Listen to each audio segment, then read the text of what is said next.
আমরা কখনোই ছাত্রলীগকে একটি ছাত্র সংগঠন হিসেবে দেখিনি। আমরা এখনো পর্যন্ত দেখি অনেক ছাত্র সংগঠনই তাদের নেতৃত্ব বাছাই হয় অছাত্রদের দিয়ে, কিন্তু আমাদের টিচাররা কি করেন, তাদের ব্যক্তিগত ফায়দা হাসিলের জন্য তাদের এই দায়বদ্ধতা তার সরে যায়। ছাত্র রাজনীতি সংস্কার বলতে কি বাকি দেশের সবকিছুই ঠিক আছে, শুধু ছাত্র রাজনীতিটুকু বাকি আছে, এটা সংস্কার করলে হয়ে যাবে? আরিফ সোহেল ভাই যেখান থেকে কথাটা বললেন, বিষয়টা আসলে একটার সাথে সংযুক্ত না, এটা অনেকগুলো বিষয়ের সাথে সংযুক্ত। আজকে যদি বলি ছাত্র রাজনীতি সংস্কার, এটা কোনো রাজনৈতিক ছাত্র সংগঠন যারা আছে তারা চাইলেও আসলে করতে পারবে না। একটা সংগঠন আজকে বলে দিল যে আমরা কোনো লেজুর ভিত্তি করবো না, তাহলে কি সেই লেজুর ভিত্তি থেকে মুক্ত হয়ে গেল? আপনারা জানেন 2008 সালের পরে কিন্তু নির্বাচন কমিশন থেকে কিন্তু বলা হয়েছিল কি সকল সংগঠন কি থাকবে, তারা মূল দলের সাথে কোনোভাবে সম্পর্ক থাকতে পারবে না, কোনো লেজুর ভিত্তি তাদের থাকবে না, অঙ্গ সংগঠন নামে কোনো ছাত্র সংগঠন থাকবে না। কিন্তু তারপরেও বাস্তবতা আমরা কি দেখছি, কেউ সহযোগী সংগঠন হয়, কেউ ভাই ভাই সংগঠন হয়, কেউ কি এই ধরনের নাম দিয়ে দিয়ে কি সবাই কিন্তু সেই লেজুর ভিত্তিটা কন্টিনিউ করতেছে। এটা সংস্কার শুধু একটা সিস্টেমের মধ্য দিয়ে হতে পারে, সেটা হলো ছাত্র সংসদ নির্বাচন। আপনি যদি ছাত্র সংসদ নির্বাচন দেন, সকল শিক্ষার্থী যদি ছাত্র সংসদের সামনে যদি তারা আসে, তাকে যদি নির্বাচিত হয়ে উঠে আসতে হয়, তাহলে অটোমেটিক তার ছাত্র রাজনীতি সংস্কার এর মধ্য দিয়ে হয়ে যাবে। যখন শিক্ষার্থীরা দেখবে যে আমার এই সংগঠন শিক্ষার্থীদেরকে না দেখে বরং তার মূল দলকে সার্ভ করার জন্য উঠে পড়ে লেগে আছে, তখন শিক্ষার্থীরা তাকে বয়কট করবে। আর তখন শিক্ষার্থীদের সামনে আসতে হলে তাকে সংস্কৃত হয়ে তারপর আসতে হবে।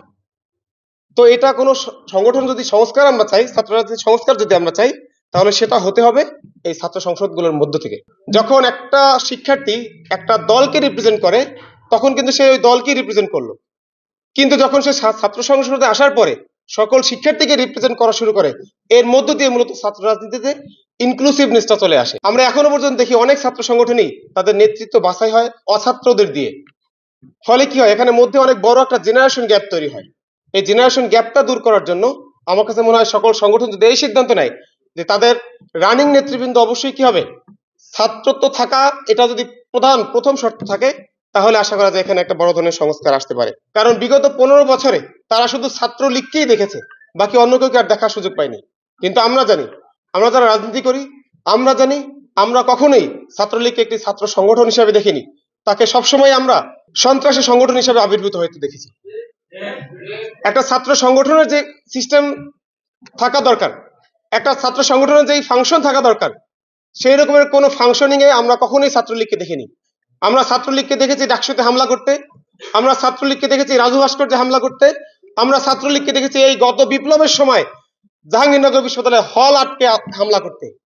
এটা হলো ছাত্রলীগ। কোন সংগঠন ক্যাম্পাসে থাকবে কি থাকবে না সেটা সাধারণ শিক্ষার্থীরা নির্ধারণ করবে। অন্য কোনো সংগঠন যদি বলে দেয় অমুক সংগঠন এই প্রোগ্রামে থাকলে আমরা আসবো না, অমুক সংগঠন এই প্রোগ্রামে থাকলে আমরা আসবো না, তাহলে তার মধ্য দিয়ে আসলে কোনোদিনও কোনো ইনক্লুসিভ রাজনীতি কিন্তু হতে পারে না। আমরা সবাই ঘুরে ফিরে ছাত্র সংগঠনগুলোকে দায় দেই, ছাত্র রাজনীতির দায় দেই।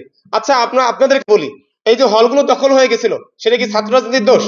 আমি বলবো ছাত্র রাজনীতির দোষ না। আপনারা বলবেন হ্যাঁ ছাত্রলীগ দখল করছে, কিন্তু আমি বলবো ছাত্রলীগ যদি দখল করে, বা আগামীকাল যদি পরিষদ হোক, ইসা হোক, অন্য একজন কেউ যদি ক্ষমতা চায়, সেও যদি দখল করতে চায়, আমি বলবো সেটা তার দোষ না। এখানে দোষটা হলো স্পষ্ট টিচারদেরকে দায়িত্ব দেওয়া ছিল এই হলগুলো নিয়ন্ত্রণ করার জন্য।